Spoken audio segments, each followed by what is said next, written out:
And this is George. And by George, did he do a wonderful job? Good.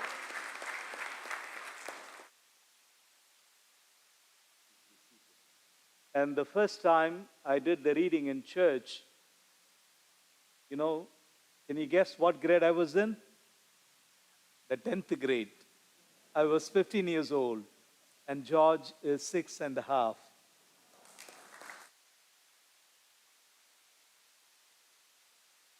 He does beat me hands down.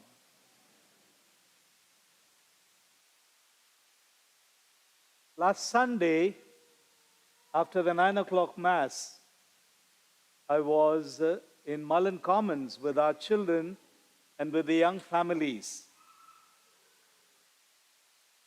And all of a sudden, this little girl came up. She's here, I don't want to name her, with a donut in hand and a little bit of fruits. And she saw me vested as I was, looked up, smiled at me and said, "Hi God, good morning."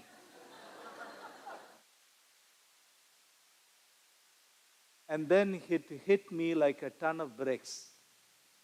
Wow, that's a lot of expectation of me. Jokes aside, children have very high expectations of us, not just priests, but even of our parents. They look up to us in every sense of the word, and they want us to lead them by word and example. And somehow, raising a child, of course, is a joy, and it is also a responsibility.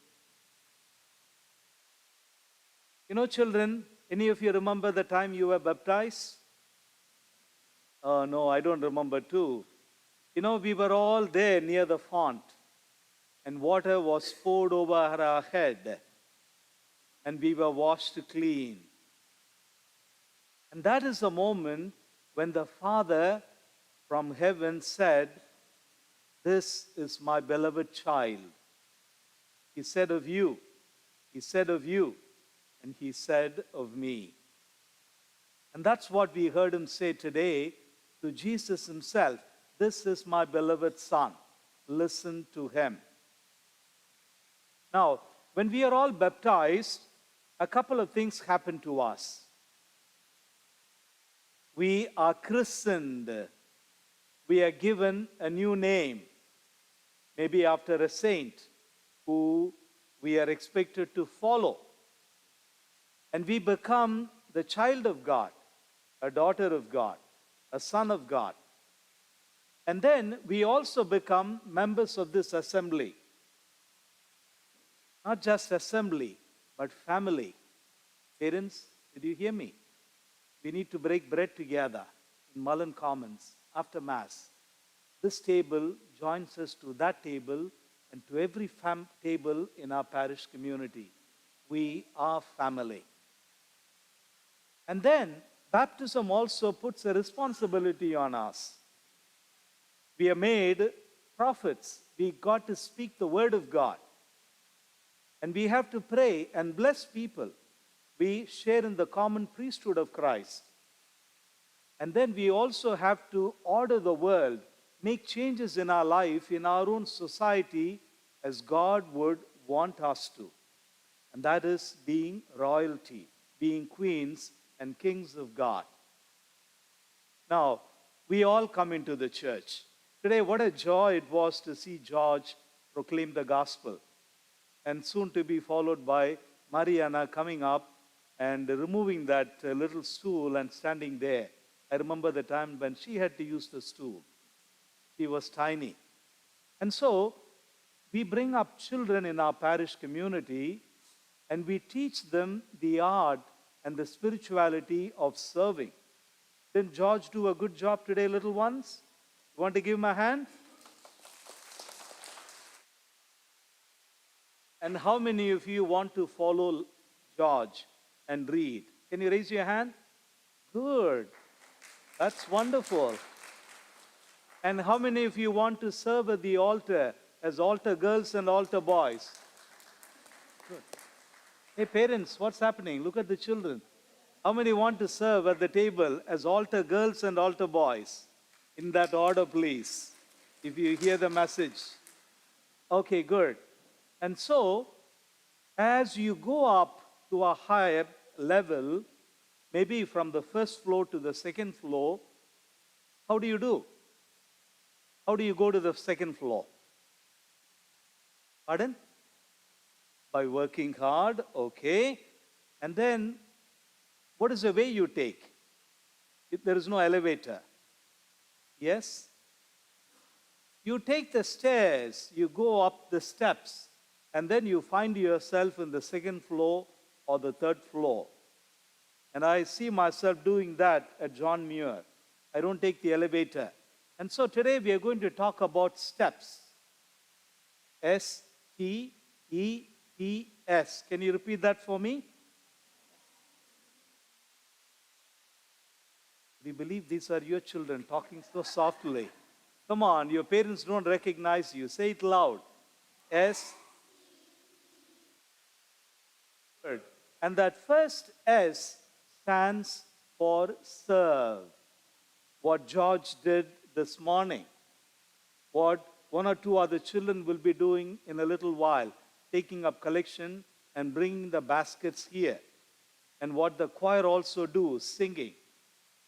What many elders are doing, ushering, greeting, or proclaiming the word, or serving hospitality.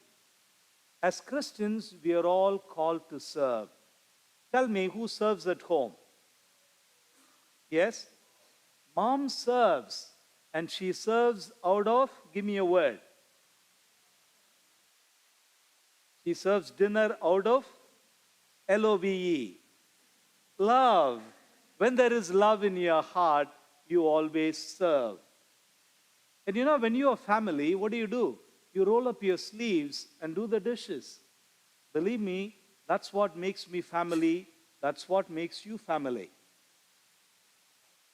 When you and I come and sit in the pew, waiting to be served, that would make us consumers. When we are called to be contributors, not just money, by our presence, by our skill, with our talent, by serving in various ways. And so, S stands for serve. And T stands for tithe. You know, this is a big church. A lot of things happen. A lot of help is given out. There are many members of the staff who do so many ministries. And they also need to be supported. And it all takes money. And so, we are called also to tithe. And the scriptures would say we got to give 10% of our earnings to God.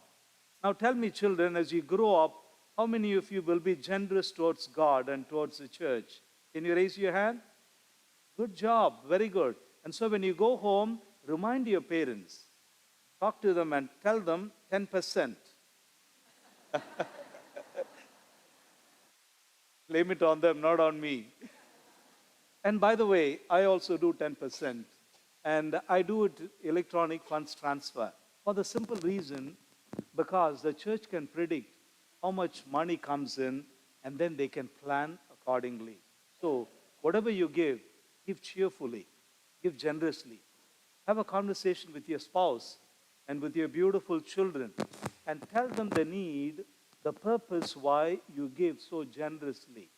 And let the giving also be proportionate, let it be sacrificial, and as a result of a discernment. So S stands for serve, T stands for tithe.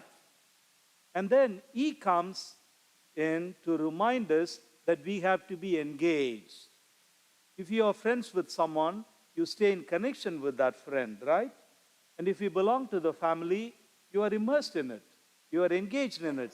You are connected to it. Like 2 days ago, we had Stations of the Cross.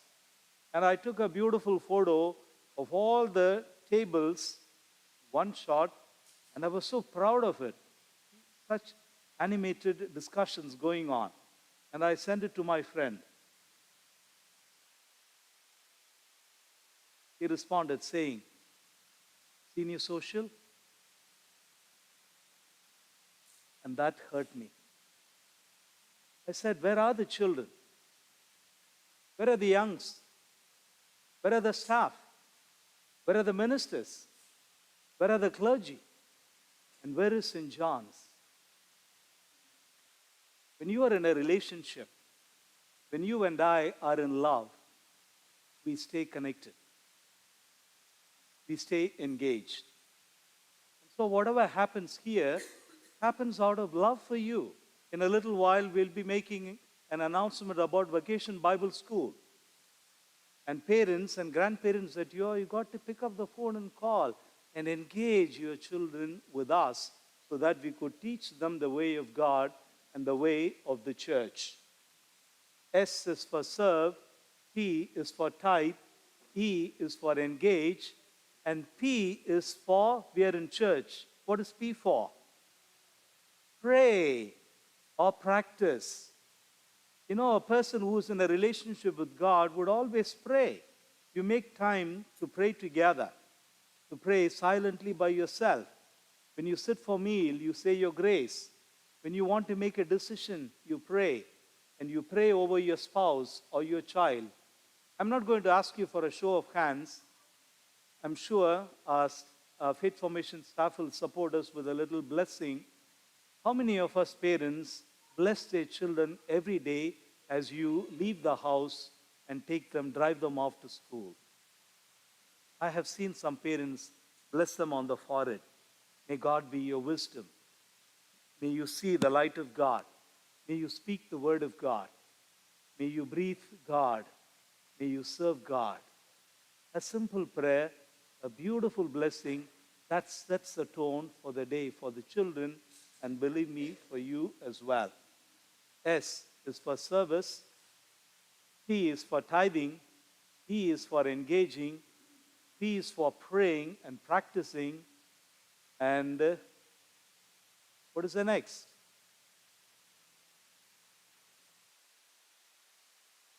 S is for sharing, something that I do. Not all may be called to stand here and talk to people in public. Not everyone may be blessed, as George, to be able to stand and proclaim the word, and so beautifully. But we have other ways of sharing. A word in the ear, a gentle reminder, a little text message, a phone call, or an invitation. Why don't you come to church? Those are ways of sharing the love that we have for God. And so, we are blessed with the task of leading our children, beautiful as they are. And believe me, they are the church of today and the church of tomorrow. Let's lead them by serving, by tithing, by engaging, by praying, and by sharing with them what we have learned. And so, children, when you go home, remember to show your parents, remind them that it is time to go to school. When you sit down for meal, remind your siblings and also your parents if they forget. You know, parents, we are adults, we are bound to forget about saying grace before meals. And so, be the little ones that carry the word of God and speak them to your classmates and to your parents, and to all of us. We love you and we bless you. We'll pray for you. God bless. Be well.